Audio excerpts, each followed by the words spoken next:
Everyone, I'm Bernard Schwartz, the director of the Unterberg Poetry Center, and it's my privilege to welcome you to tonight's conversation between Chinua Achebe and K. Anthony Appiah.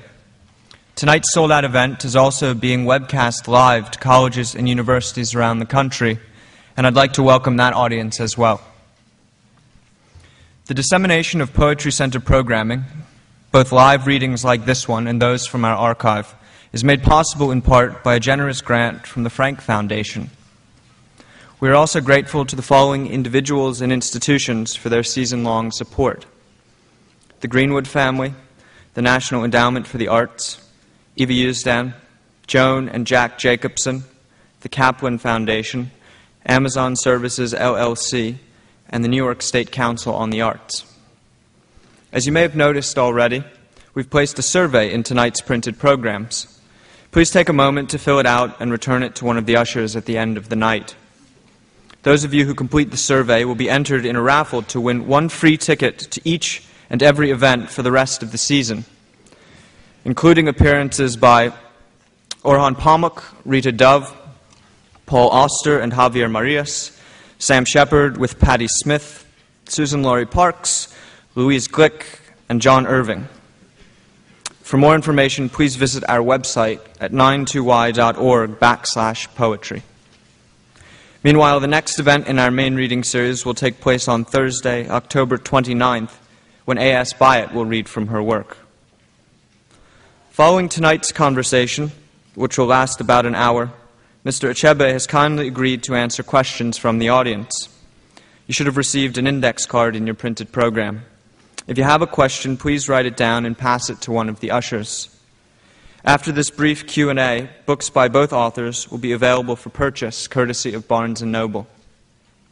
Please note, while Mr. Achebe will not be participating in a formal signing, each and every book purchased this evening will come with a signed bookplate. And now please welcome Chinua Achebe and K. Anthony Appiah.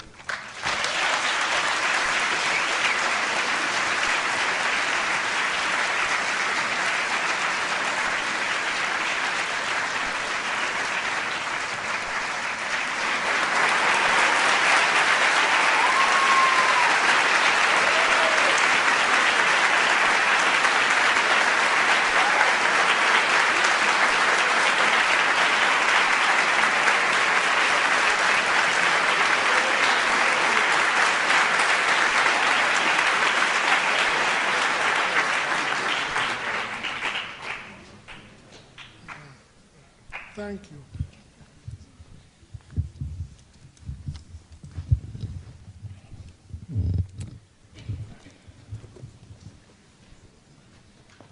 Well, good evening, everybody, and welcome. Thank you all for coming. Particularly thank you, Chinua Achebe, for coming and getting all the rest of us to come here. I don't know how you introduce Chinua Achebe, because I assume the reason you're all here is because you already know who he is. And I think of him as both the father and the godfather of modern African literature, especially in English, because not only, of course, is Things Fall Apart one of the founding and also greatest of the novels of the new African literature, but as he sort of curated the development of modern African literature by his association with the Heinemann African Writers series, which is in which many or most of, especially in English, but also many were translated from the French, much of the modern literature of Africa first appeared. And I certainly remember as a young person myself waiting for the next one as they came out. I was explaining to somebody earlier that I was young enough when Things Fall Apart came out that I didn't actually read it immediately.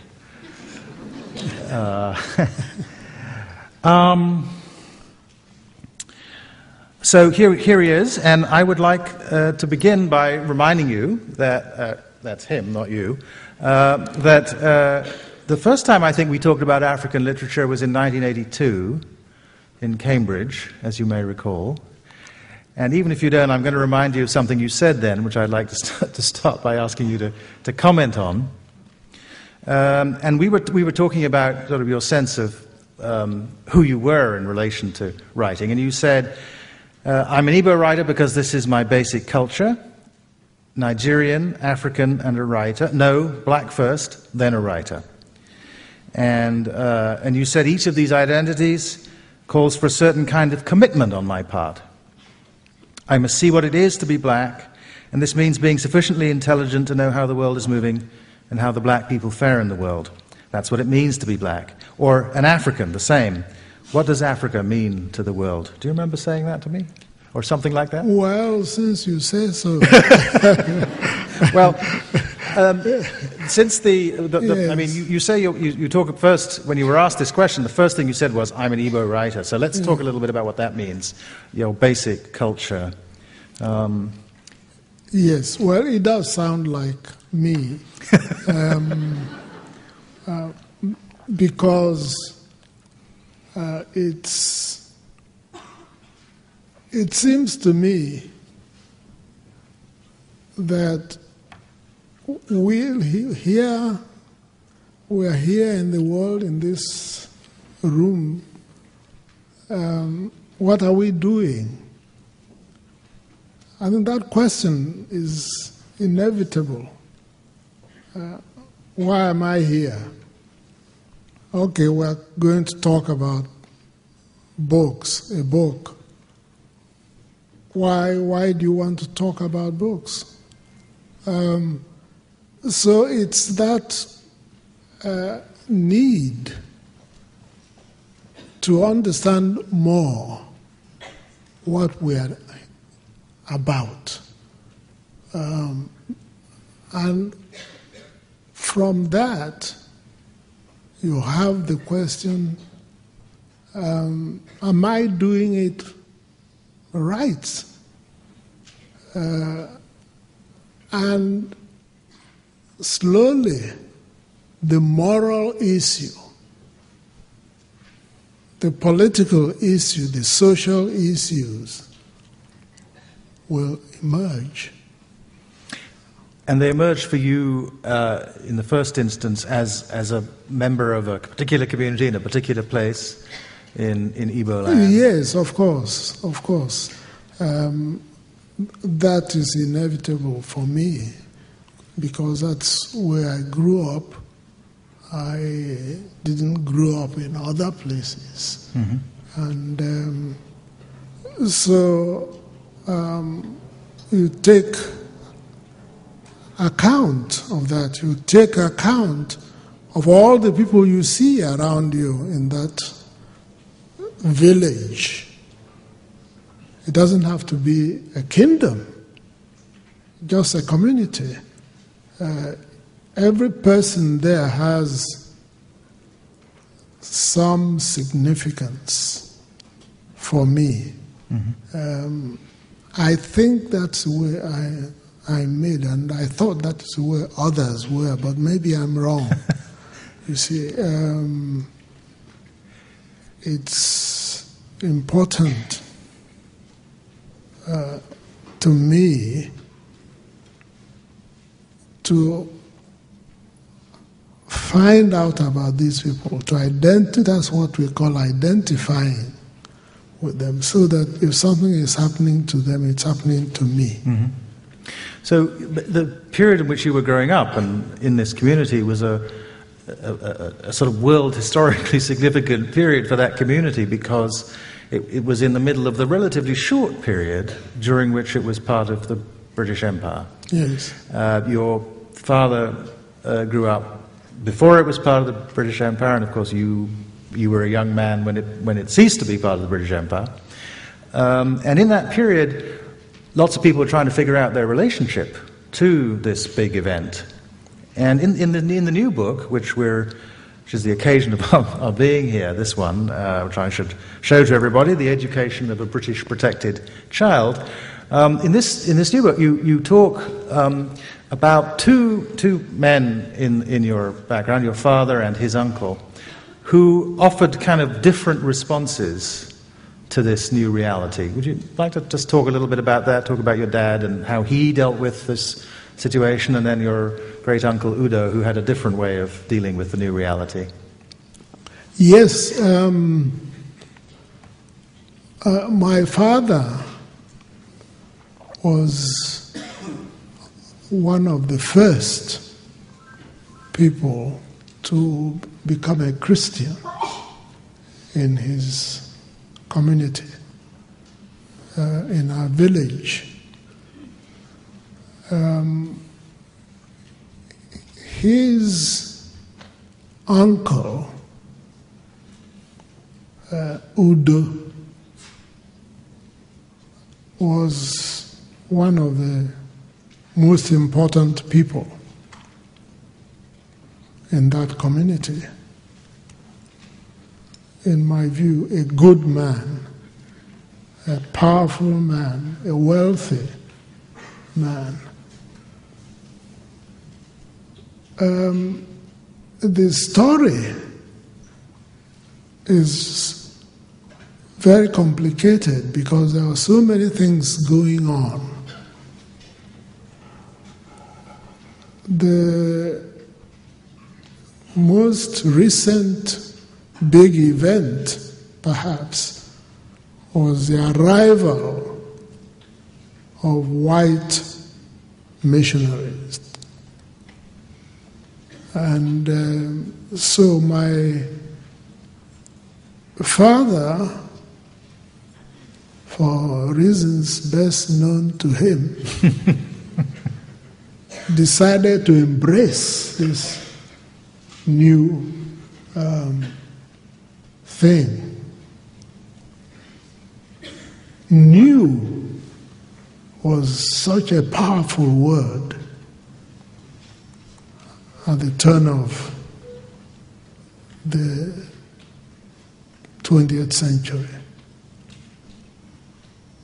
My father joined up.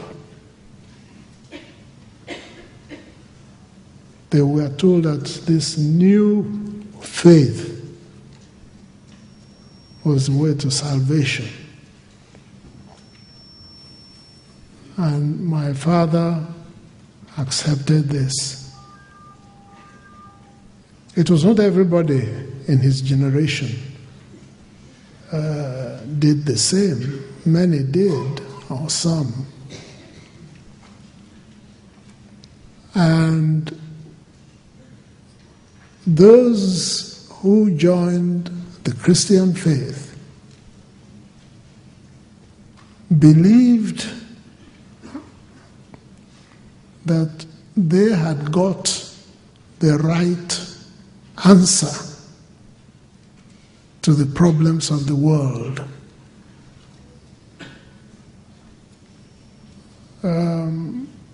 That their ancestors were right in being where they were when this new generation arrived. My father was so enthusiastic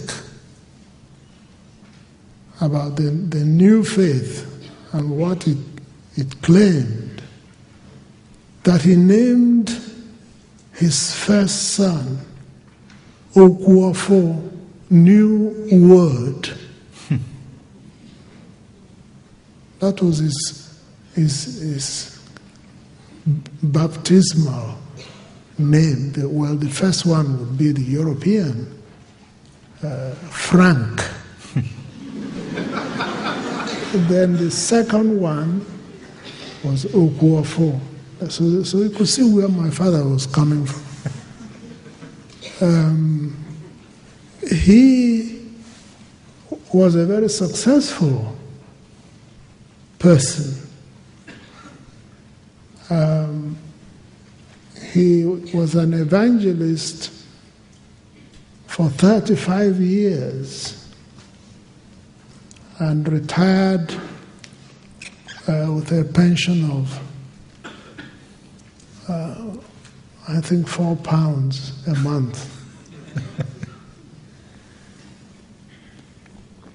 Now, the fact of his small salary must not mislead you, because there were very few people who could command for £4, £1 shilling a day. Anyway, my father joined the church. His uncle, who I suppose would be my great uncle, I'm not sure how that thing works. His uncle was a different person, different kind of person. It happened that he had received the missionaries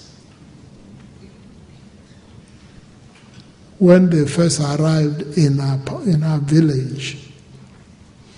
And because he was a prosperous man, perhaps with a lot of room, the missionaries went there to seek help and support, and generally to persuade these people to come over. Udo accepted my great uncle. And then, as the story goes, in my village, one day Udo said to them, I think I've had enough from you. You know, the singing is that's not the kind of thing we expect in the home of someone who is alive, who is still alive. So I suggest you move down to the public square, and anybody who wants to hear you would follow you there, but not in my house. But my father by then was already far gone in Christianity. And the interesting thing for me was that his uncle, powerful as he was, did not attempt to prevent his nephew, my father, from following or singing even with these people. My father, of course, the energy of youth went too far, or almost went too far, because of Udo's support. You know, okay, if you like them, go along. So my father thought that meant he could convert his uncle. So he made the effort, and Udo immediately shut him down. And he said to him, "What do I do to those things, the emblems of his office? What do I say to them? What do I say to who I am? What do I say to my fathers? What do I say to my history?" So my father didn't try again, I am sure. But he told me this story himself. That Udo said, "Let's not talk about that." But in the book you suggest that you feel that you have found a way to take something of both of these responses in your own case. Yes. And you are a kind of skeptically grateful for some of the things that Christianity brought. Would that be a way of summarizing the middle position? Yes. That's right. That's right. I take the middle position is very important. And my people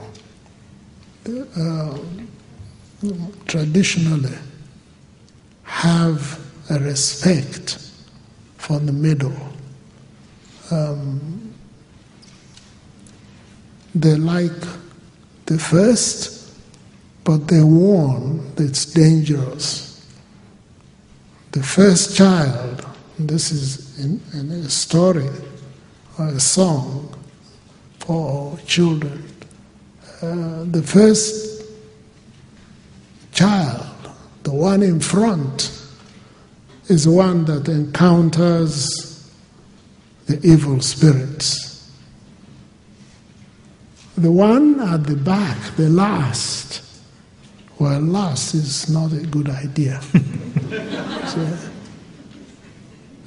So they say that's the one with the crooked fingers. But the one in the middle, that's, I don't know how you put it in English, but that's the great fellow. That's the best place to be. But one, you discuss this idea of the middle ground in the book, and one of the things you suggest is that you say something like, I'm not going to say much about colonialism, because if I do, I'll only tell you about the cons, the bad side of colonialism. But in fact, that's not true, is it? I mean, you tell a middle ground Igbo story about colonialism, in which there are things that are clearly bad about it, but also that some of the things that came with it were of great value. And I liked something you said about your father. You said, my father had a lot of praise for the missionaries, and so have I. But then you say, I've also learned a little more skepticism about them than my father had any need for. And I guess that's your sort of middle ground. Yes. And you think of that as not just your middle ground, but kind of something that you learned from Igbo tradition, the value of the middle ground. That's one of the clear instructions that I think my culture attempts to present, especially to the younger people in the society. Okay, so in the spirit of looking for the middle ground, let's talk just a little bit about some of the things that you say that are nice about British colonialism in Nigeria. One of them is... I had to look, to search. Yes. That's what the Proverbs are urging you to do, is to look hard for the middle ground. Yeah, that's right. One of the people who I, in reading the book, I sort of found I wanted to know more about, and I'm sure you could tell us more about, is Robert Fisher, Reverend Fisher, who started the school you went to, yes, and who you say was one of those who you say you fascinated by the middle ground where the human spirit resists an abridgment of its humanity. This was found primarily in the camp of the colonized, but now and again in the camp of the colonizer, and the Reverend Robert Fisher was one such spirit. So you put him definitely on the not on the con side. Tell us a little bit about him. Tell us how you came to know him. Yes, well,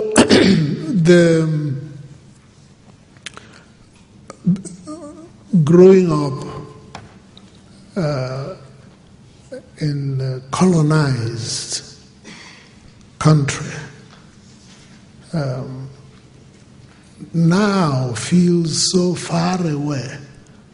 But it was a world which worked. It was in its own way, in some ways. And the school was built by the British at a time that they built a few other schools that they paid particular attention to. There was one in Ghana, at Chimota. The British called these schools government college. And I was lucky, though I didn't realize it at the time. My idea of a school was to go to the school with the red uniform, sort of that everybody talked about. Not this new, somewhat distant school that they were beginning to mention. And my brother actually said that was where I should go. And I was, well, you can't say no, of course, because if you say no, you don't go to any school. But I didn't realize how important my brother's decision that I should go to Umuahia Government College, I didn't realize how important it was until I got there. And then I went into the background and saw this man, Fisher, who came to us, I think it was in 1929, when the British built the government college that I attended, almost exactly the year of my birth. Fisher was an Anglican priest, and he had very advanced views for his time.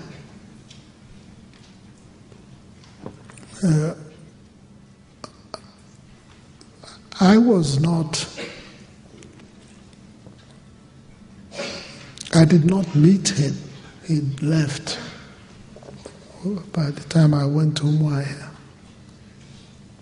But the things, the influences he left were everywhere. The ideas, he even toyed with the idea of making the boys, it's a boys' school, by the way, boarding school. They were trying to model them on the British public schools.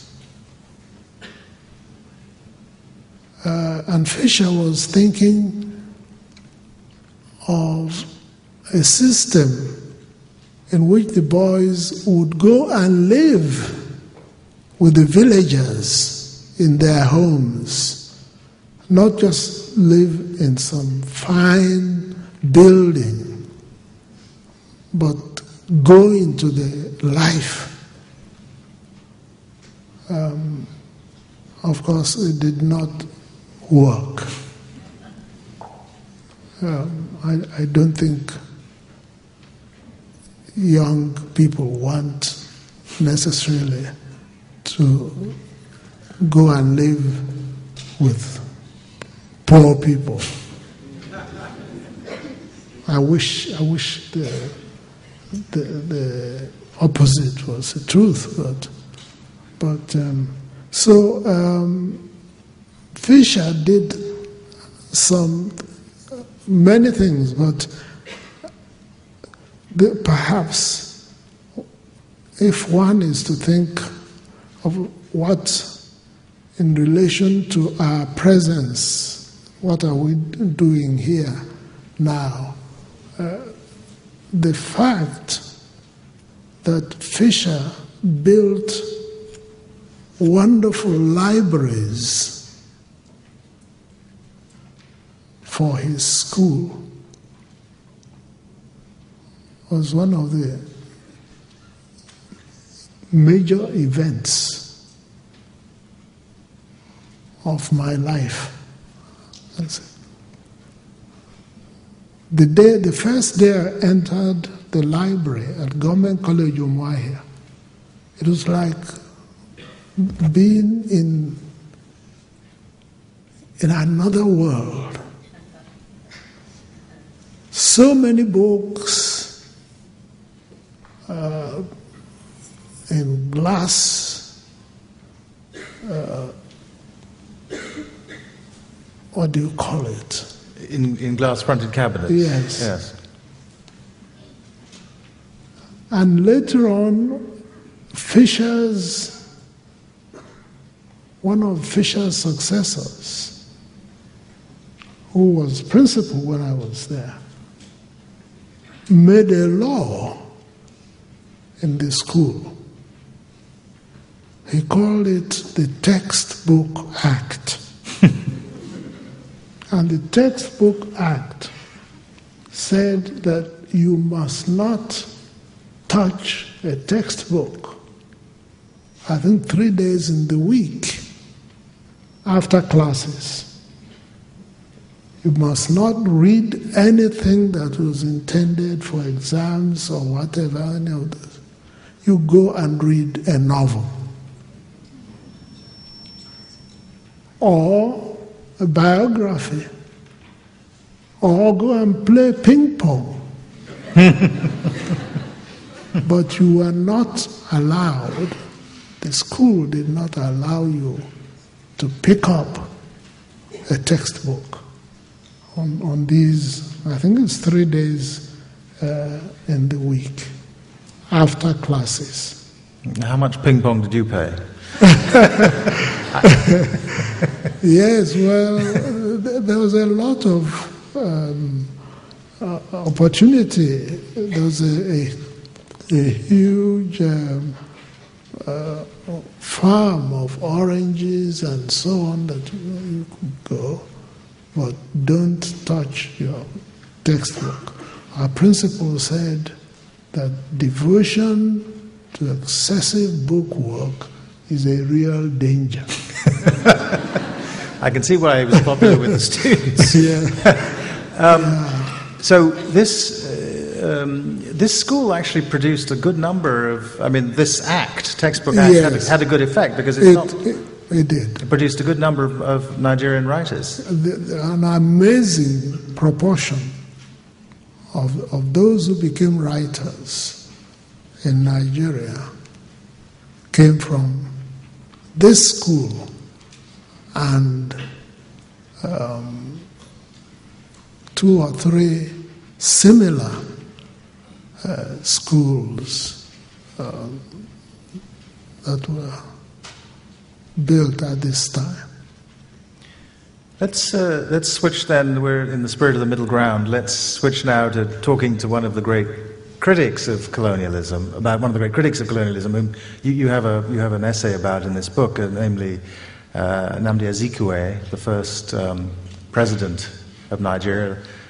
He was Governor General at independence because Nigeria, like many of the countries of the British Empire, became independent first as dominions, like Canada and Australia, keeping the Queen as their head of state, and so at independence Azikiwe was Governor General, not President. That's but right. then when you became a republic in 1960, I guess, 63, he became President. He's somebody whom you also admire a good deal, in part because he had a kind of textbook act of his own. That is to say, he wasn't just a politician and a public figure.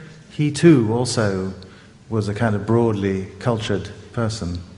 Exactly, exactly. I wrote an essay, one of the essays, on him because I had said so many critical things about him before. So many that as he grew older, I thought that perhaps I was not just. And so without withdrawing any of the criticisms, critical comments I had about his work as a politician,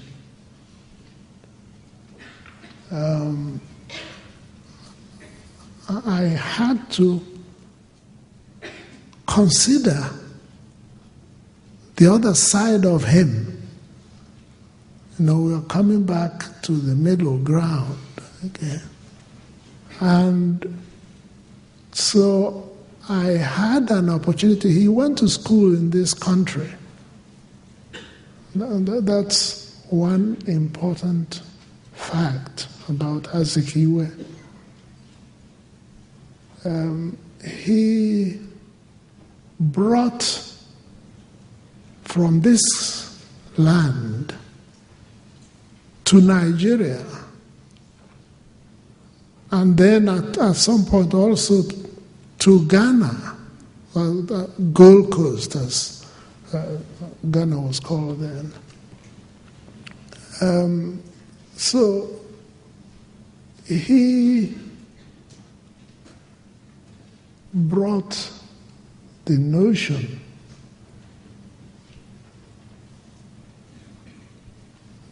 to spread education,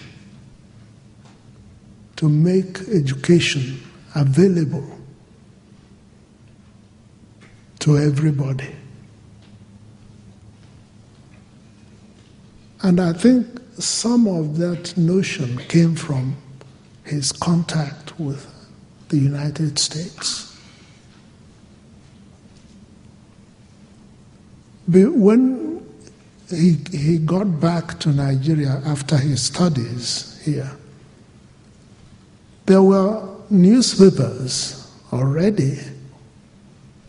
There were people who were well educated enough to publish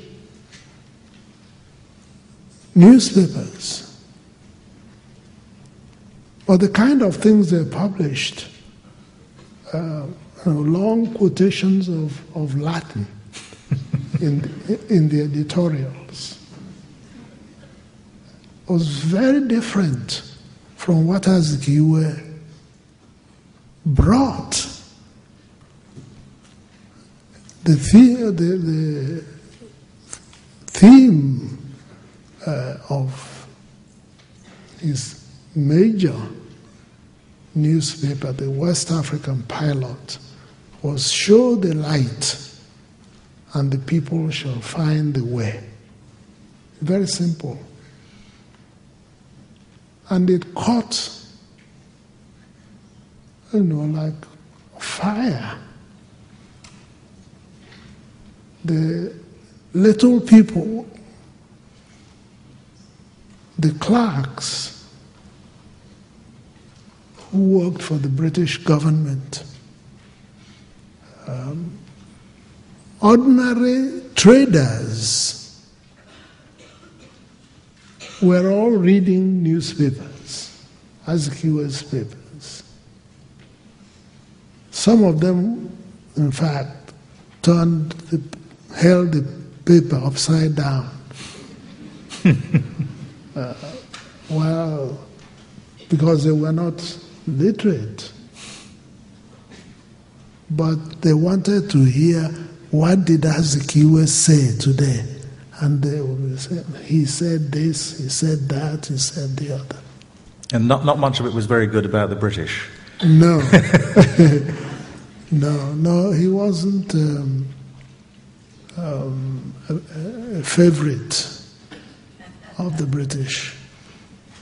It's interesting that both he and Nkrumah, who was also the first president of Ghana when Ghana became a republic after ceasing to be a dominion, they went to the same university in the United States. That's right. And they That's both, right. I think, imbibed from Lincoln University, which is a traditionally That's black right. college. I think these ideas about, these egalitarian ideas, and the ideas also about the power of education. Yes. Now, one of the reasons you've been critical of Azikiwe is because you have, let's say, been disappointed by the political class generally in your home country. And in this book, you quote two things you've said about Nigeria, and I'd like to repeat both of them because finding the middle ground between them, I think, is quite hard. One is, only a tourist with a kinky addiction for self-flagellation would pick Nigeria for a holiday. You have to guess whether that's the positive one. But you also say, in my next life, I want to be a Nigerian again because it's both frustrating and unbelievably exciting. That's right. So, well, somewhere you between pick, these two. Yes. It's true. It's true. Nigerians really love that country in spite of its many bad conduct. This actually reminds me of something that one of the great German theologians in the mid-century said. He said, love has the radical character of in spite of. Yes. And Yes. But I mean, how do you feel at the moment? I mean, Nigeria has been a disappointment, I think, not just to many Nigerians, but perhaps to Africa. It's the largest population in Africa. If things go well for Nigeria, we can probably hope that they'll go well for the continent. And to the extent that they don't, we have to worry, because even if things are going well in, little Botswana or little Togo, it's not going to shift the balance of the continent. No. So how do you feel at the moment about what's going on? The great disappointment,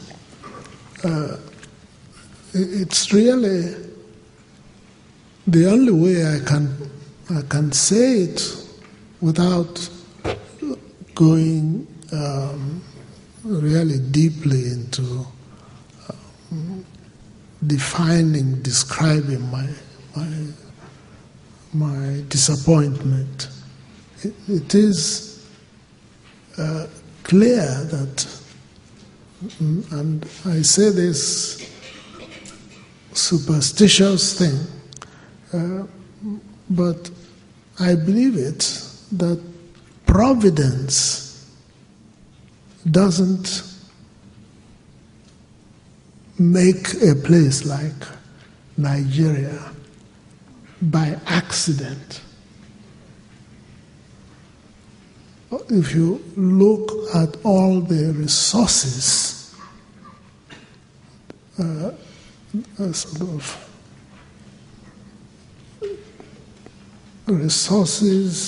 material, spiritual, human, art even. Every fourth African is a Nigerian. Even though Nigeria is just a small corner of West Africa, the intensity of being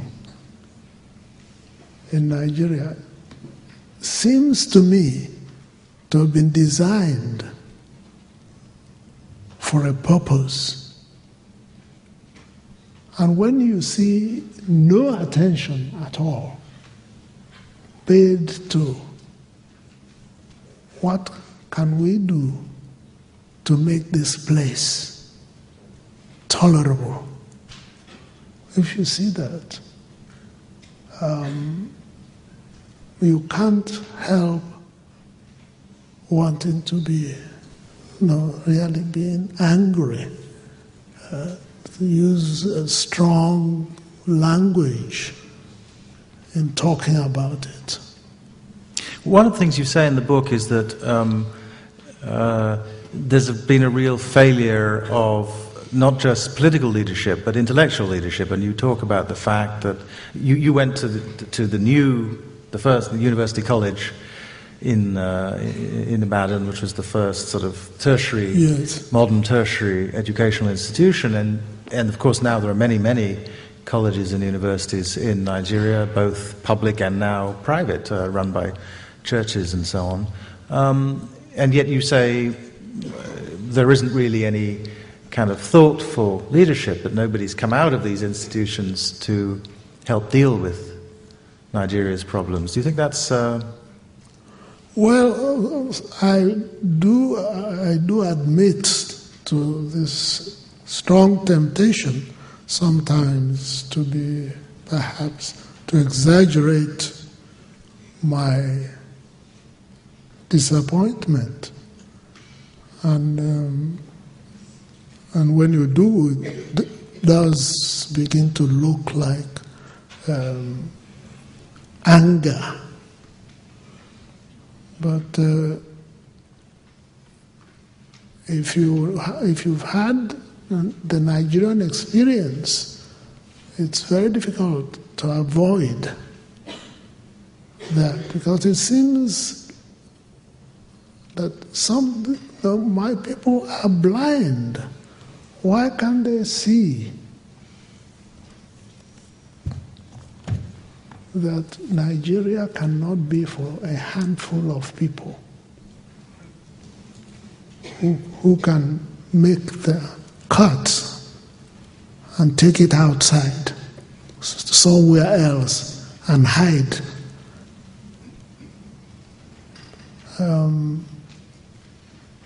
So I don't know quite how to apologize, and the relationship I've had with Nigeria has been very extraordinary. It's love-hate, really, and I don't do it to create fun or make anybody look small. I think we have failed, many of us, even those of us who are critics. I'm sure there are things we should have done that we didn't do. There must be some reason like that for the condition. Well, we're coming to the end of our conversation, and I didn't want to end, since I thought that if we talked about Nigeria, that might end as a bit of a downer. I wondered if you would be kind enough just to read for us just a little bit from the, I think, very charming essay called "My Daughters." So this is a thing about a couple of Nigerians in whom I hope you have some hope. Yes. Yes. So here's the page, and just a couple of paragraphs would be nice to hear some good stuff.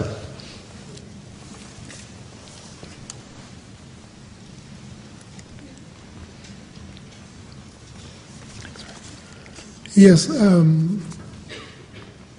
we don't ask people, how many children do you have in my country? It's supposed to be not right. They would tell you, well, my children are not cows and goats. You count those, but you don't count children. But not anymore. We we are surrendering slowly to other people, how other people behave. So if I say I have two daughters, it's something my father would never probably have said, not to talk of his uncle. Anyway, I have two daughters. Excuse me.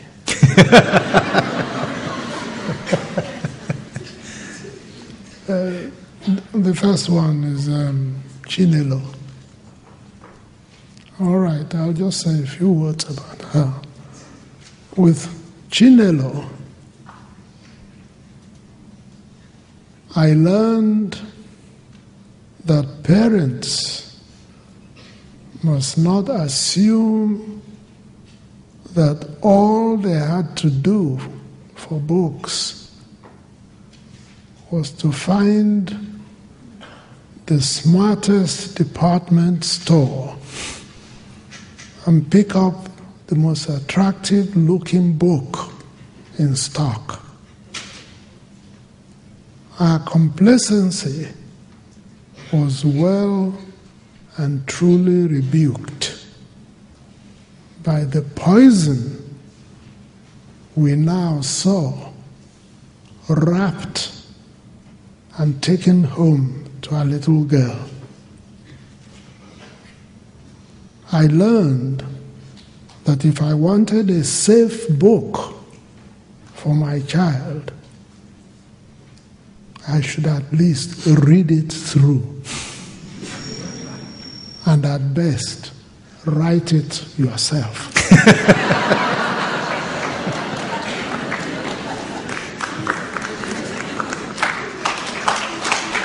Thank you. Thank you.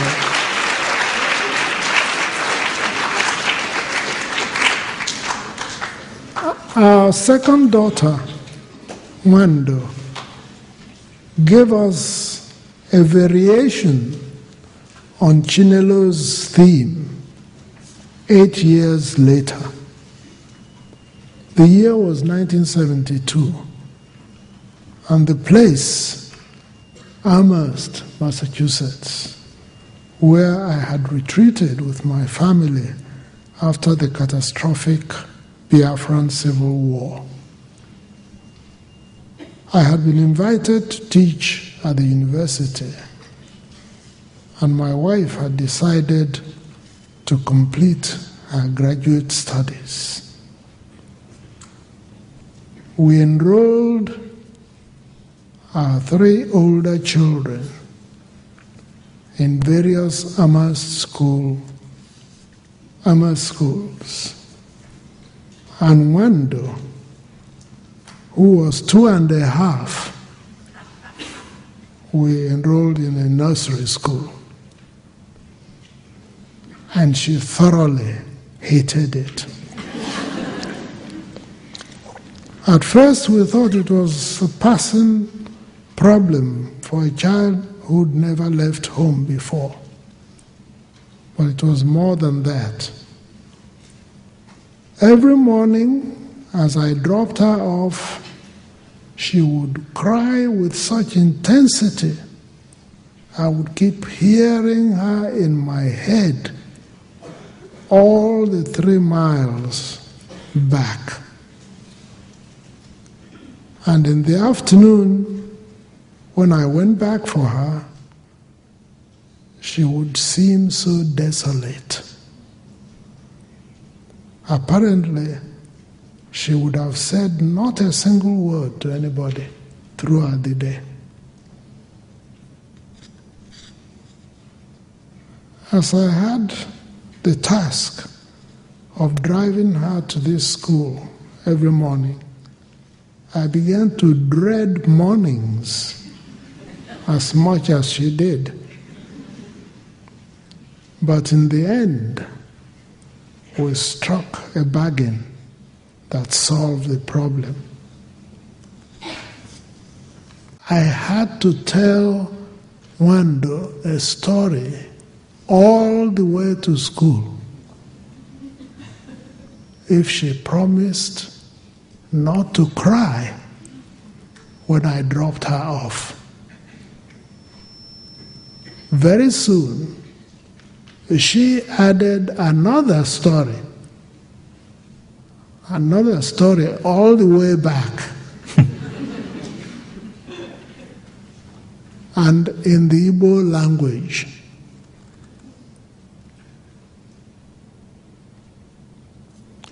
The agreement, needless to say, taxed my repertoire of known and forged stories to the utmost. But it worked. Wando was no longer crying. By the year's end, she had become such a success in her school that many of her little American schoolmates had begun to call their school Wando Heaven instead of its proper name, Wonder Heaven.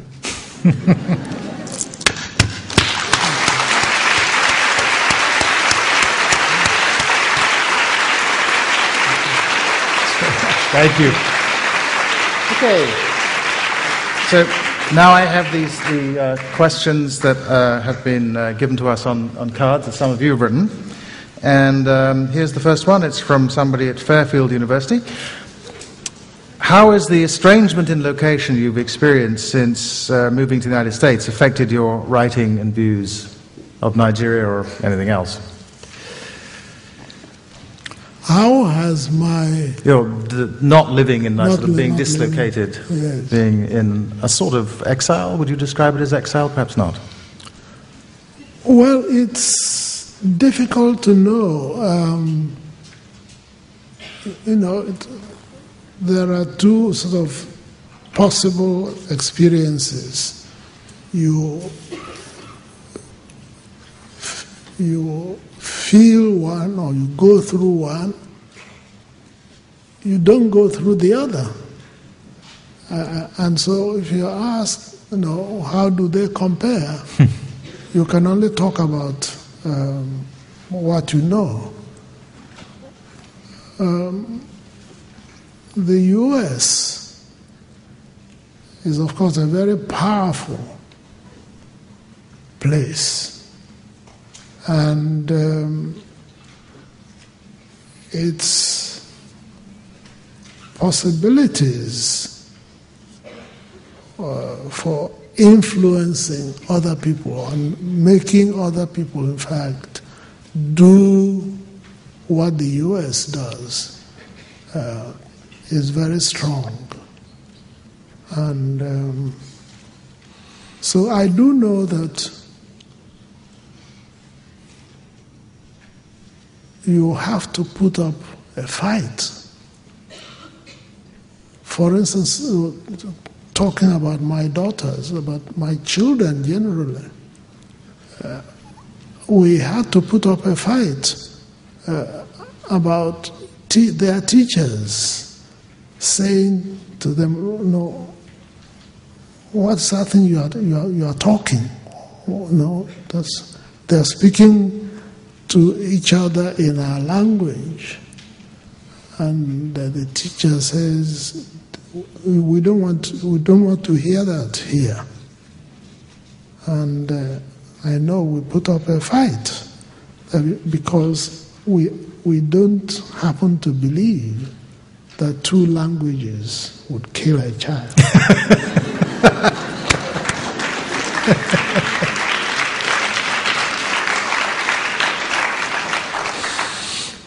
Good. How about this? Here's another question from somebody. It's not signed.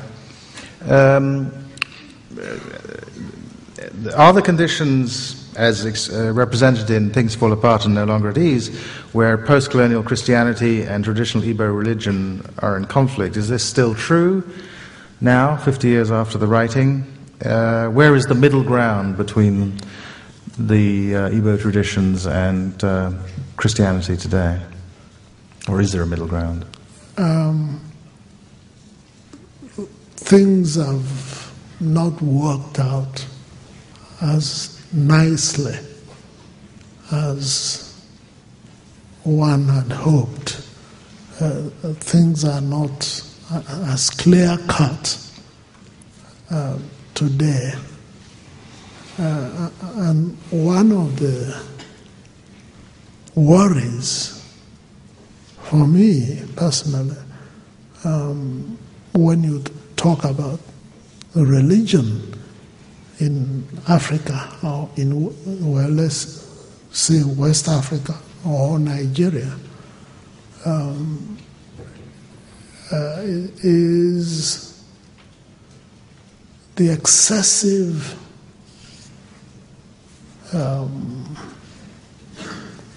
almost religiosity that seems to take the place, to have taken the place of the more moderate style. I was shocked to learn, for instance, that in my village, just a couple of years back, some extremist Christians were destroying shrines. That's not what I thought were the middle ground. So your father wouldn't have approved of that? No. Even though he might have described them as idols? Oh yes, oh yes. In fact, there was an example. A friend of my father's, this is before I was born, it's a story I was told, but one of the new converts in those days was so extreme in his beliefs and in his activism that he would go outside his compound and stop the masquerades from passing in front of his house. And my father told him, that's not Christianity. That's something else. My mother would have said that was stupid.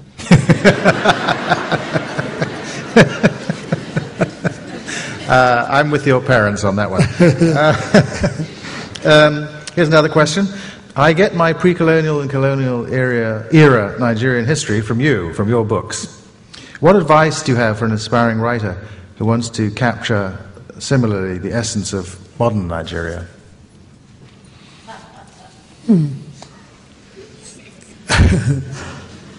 Those whose task is to capture the essence of modern Nigeria would know how to do it.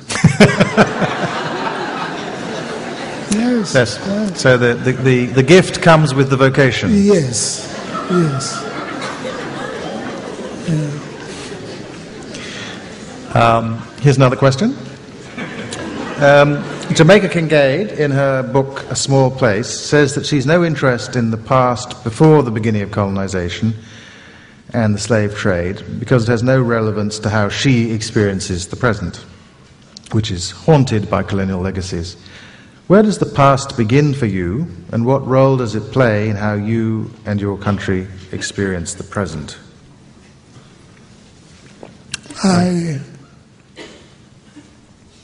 The past starts for me a long, long, long way back.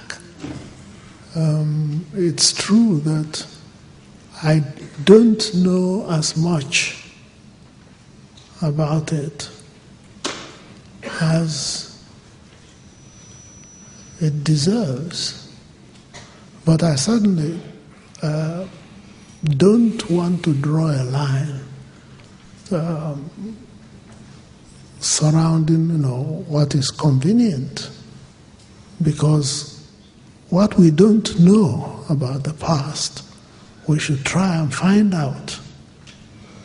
If it's not available to us, then there's really nothing you can do about it. You do mention in this book that you think we need to continue to reflect in Africa as well as in the diaspora on the question of slavery and what happened in slavery, yes, and the kind of allocation of responsibilities. Yes. And you've written about that from time to time in essays. Is that a possible topic of fiction for you, the question of exploring through fiction some of the historical questions about responsibility in that area, in the slave trade? Well, when you say for me, I don't mean for you to write. I mean, do you think of that as something yes, that should be done? Oh, yes. Yeah. Definitely. Oh, definitely. There is no topic that is tabooed for me. And these difficult subjects are particularly attractive in my view. And but there is so much to write, yeah, and so you don't go telling somebody this is what you should write, because there is so much, and we should just assume that the things that are happening in my time are important, terribly important, and I should be writing about them. But if we can look back and find something that says this is why this happened, this is how it happened, that increases my interest. You have this famous proverb that you quoted about finding when the rain began to beat us. That's right. And you think that's a kind of essential part of dealing with the present, is understanding how we got to where we are. Yes. By the way, do you know that proverb? If you don't know where the rain began to beat you, you are not likely to know where you dried your body.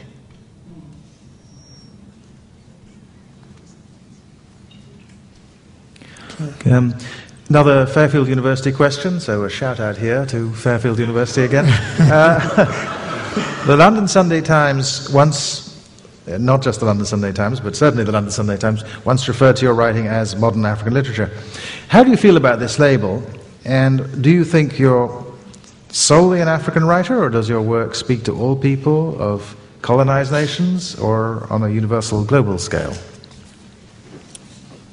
Well, I would like my book to touch everybody who wants to be touched, and I think it does that. Well, I'm sure your publishers would agree. Your books have been translated to many, many languages. They're read on every continent and taught and studied in schools and universities around the world. So that's certainly... Yeah, that is something which is a real bonus. I did not plan it. I didn't even know it existed, that possibility. So, when you published your first book, Things Fall Apart, who did you imagine as your audience? I mean, who did you think was going to read it? I thought everybody who was familiar with the issues that my story was raising, might very well decide to read. But quite frankly, that was a kind of hope. The first thing was, is anybody going to touch this at all? There were no writers around. My brother-in-law read Things Fall Apart through one night. It was the first novel he was ever reading. So there were many things you couldn't really imagine. You really were simply doing what, who knows, who put you up to it. You just had to be writing that book. And so when, say, if somebody in India read it and thought, this helps me to think about the human situation, helps me to think about our experience of colonialism, that wasn't a surprise to you that that could happen? No. Good. Well, we should be winding down here. Let me read the final Fairfield University question that I'm going to read. Actually, I have two. I have to pick one. Well, I think this is clearly the best one to end with, I think. What single message do you think is most important for young people to take from the inspiration of your life and apply to their own?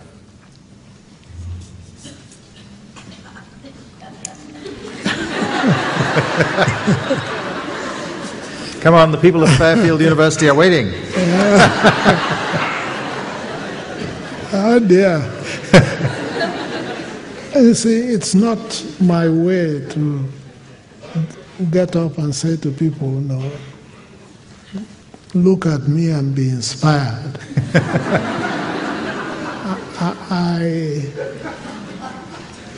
I really think your inspiration is in you. I may not be totally right here. You can be encouraged.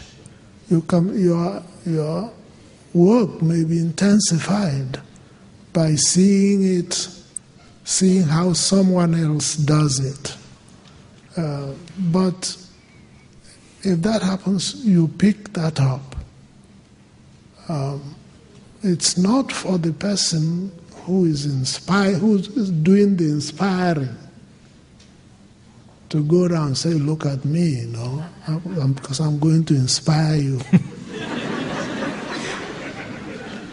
It's so important to me that this is, what we're talking about is in our spirit, and that everybody has it, one variety or another. And I don't go beyond that. In the book, you quote an American, I think in Kenya, who said at the time of the death of Martin Luther King, "I was ashamed of being American until I remembered that Martin Luther King was an American also. Then I was proud." And I think a lot of Nigerians must be saying to themselves from time to time, "I'm ashamed of being Nigerian until I remember that Chinua Achebe is a Nigerian also." Thank you very much.